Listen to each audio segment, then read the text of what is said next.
చిలుకూరు బాలాజీ ఆలయ ప్రధాన అర్చకులు రంగరాజన్ ఇంటిపై దాడి ఘటనను భద్రాద్రి కొత్తగూడెం జిల్లా భద్రాచలం శ్రీ సీతారామచంద్ర స్వామివారి ఆలయ అర్చక సంఘం తీవ్రంగా ఖండించారు.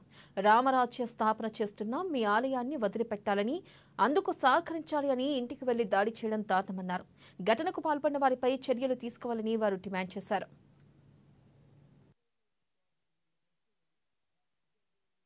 చిలుకూరి ప్రధాన ఆలయంలో ప్రధాన అర్చకుల మీద వారి మీద కొంత ఒక రకమైన వర్గం వచ్చి దాడి చేసి ఆయన ఇష్టం వచ్చినట్టు మాట్లాడి మరి మ్యాన్ హ్యాండిల్ కూడా చేశారో తెలియదు.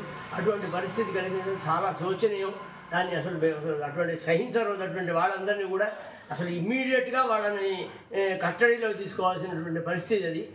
అటువంటి దుర్మార్గమైనటువంటి ఈ దాడిని మేమంతా కూడా మొత్తం ఈ భద్రాచలం అర్చకులే కాదు, యావత్ తెలంగాణలోని అర్చక సంఘాలన్నీ కూడా దాన్ని ఖరీదిస్తున్నాయి. అటువంటి దాన్ని పూర్తిగా ఖండిస్తాము మేము.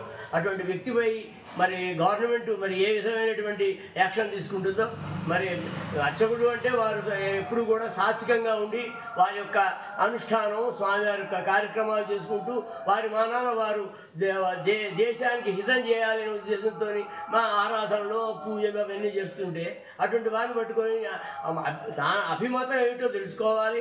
అభిమతం ఎవరికి ఉన్నటువంటి అభిమతం వాళ్ళకు ఉంటుంది, వాళ్ళు మాట్లాడే స్వేచ్ఛ ఉంటుంది, అంతవరకే. కానీ దాడి చేయటం, నువ్వు బలవంతంగా నువ్వు మా దాంట్లోకి రా అంటాం, ఇటువంటివన్నీ కూడా మంచి పని కాదు. ఇది ఇటువంటి పూర్తిగా మేమందరం కూడా ఖండిస్తున్నాం.